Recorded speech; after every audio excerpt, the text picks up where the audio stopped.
Pernah kepikiran nggak sih, apa sebetulnya yang terjadi di dalam Mahkamah Agung? Ya, lembaga peradilan tertinggi kita. Nah, hari ini kita bakal ikut tur digital khusus buat ngintip dan ngebongkar cara kerjanya langsung dari sumbernya. Oke, jadi apa sih yang sebenarnya terjadi di sana? Yuk, kita bedah sama-sama. Gimana Mahkamah Agung ini bekerja, siapa aja orang-orang di baliknya, dan yang paling penting, gimana keputusan mereka itu bisa ngaruh banget ke hidup kita semua, dari Sabang sampai Merauke.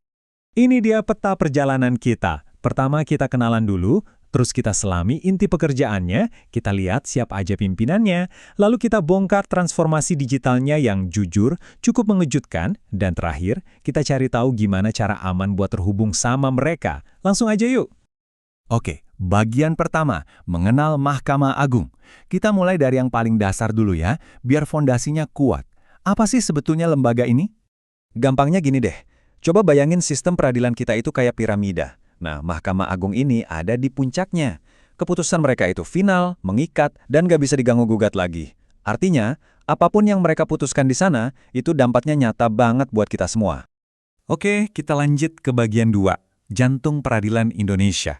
Di sini kita bakal lihat gimana denyut jantung Mahkamah Agung itu beneran terasa di kehidupan kita sehari-hari lewat keputusan-keputusan penting yang mereka buat. Ini bukan cuma teori loh. Coba lihat contoh-contoh konkret ini.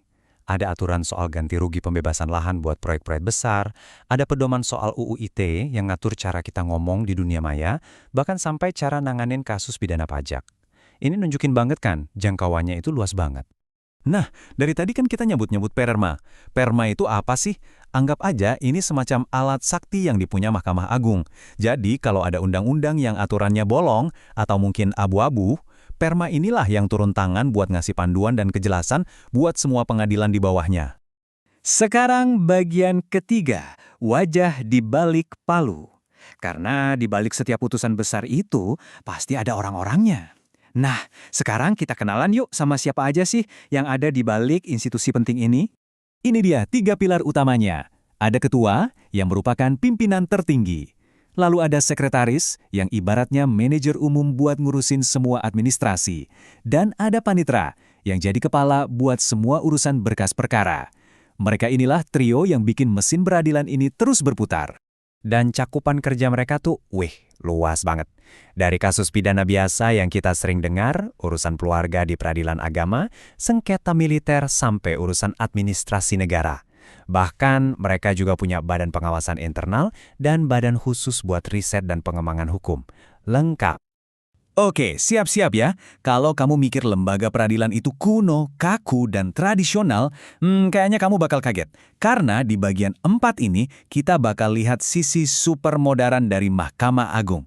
Betul, kamu nggak salah lihat. Lebih dari 30 aplikasi digital. Gila kan? Ini bukan angka main-main. Ini tuh bukti komitmen serius mereka buat mendigitalkan hampir semua lini pekerjaan. Ini bukan lagi cuma ikut-ikutan tren, tapi benar-benar sebuah transformasi besar-besaran. Dan yang paling keren, banyak dari aplikasi ini tuh dibuat untuk kita loh, untuk publik. Sekarang kamu bisa daftar kasus lewat online pakai e-court, bisa baca putusan-putusan pengadilan secara bebas, ngajuin pengaduan, sampai ngelacak status kasus banding. Tujuannya, jelas banget bikin keadilan jadi lebih transparan dan gampang diakses oleh siapapun. Nggak cuma buat kita aja, di dalamnya pun mereka berbenah. Mereka juga merombak total cara kerja internal. Dari manajemen kepegawaian, ngatur anggaran, sampai pelatihan para hakim, semuanya udah serba digital. Ujung-ujungnya buat apa? Ya buat kita juga, biar layanannya jadi makin efisien, makin cepat, dan makin bisa dipertanggungjawabkan. Nah, ini bagian terakhir dan penting banget, terhubung dengan Mahkamah Agung. Setelah tahu semua itu, gimana sih cara yang benar buat nyari info? Dan yang paling penting, gimana caranya biar kita nggak ketipu sama oknum-oknum nggak bertanggung jawab? Ingat ya, sumber informasi yang valid itu cuma ada 2, titik. 1, website resmi mereka di mahkamaagung.go.id, atau 2, datang langsung ke gedungnya di Jakarta. Udah, itu aja. Jangan pernah percaya sumber lain biar nggak kena misinformasi atau malah penipuan. Nah, dengerin baik-baik. Ini peringatan keras langsung dari Mahkamah Agung sendiri. Waspada terhadap penipuan yang mengatasnamakan Mahkamah Agung. Karena ternyata banyak banget yang coba-coba manfaatin nama besar mereka. Terus gimana cara menghindarinya? Gampang banget, ada 4 kuncinya. 1, dan ini yang paling penting, Mahkamah Agung tidak akan pernah menghubungi kamu secara langsung soal kasus. 2, semua komunikasi soal kasus itu hanya lewat pengadilan tempat kamu pertama kali daftar. 3, pastikan pengadilan itu menghubungi kamu lewat jalur resmi ya, bukan lewat WhatsApp pribadi atau semacamnya. Dan 4, satu-satunya tempat buat ngecek status kasus kamu, ya cuma di portal resmi mereka. 4 langkah ini adalah benteng pertahanan kamu. Jadi, kita udah lihat semuanya. Dari peran dasarnya, dampaknya yang luas, sampai transformasi digitalnya yang masif. Pertanyaannya sekarang, kembali ke kita semua. Dengan puluhan aplikasi dan usaha transparansi ini, apakah kamu pribadi merasa keadilan di Indonesia sekarang benar-benar jadi lebih dekat dan lebih gampang diakses? Nah, ini pertanyaan penting buat kita renungin bareng-bareng.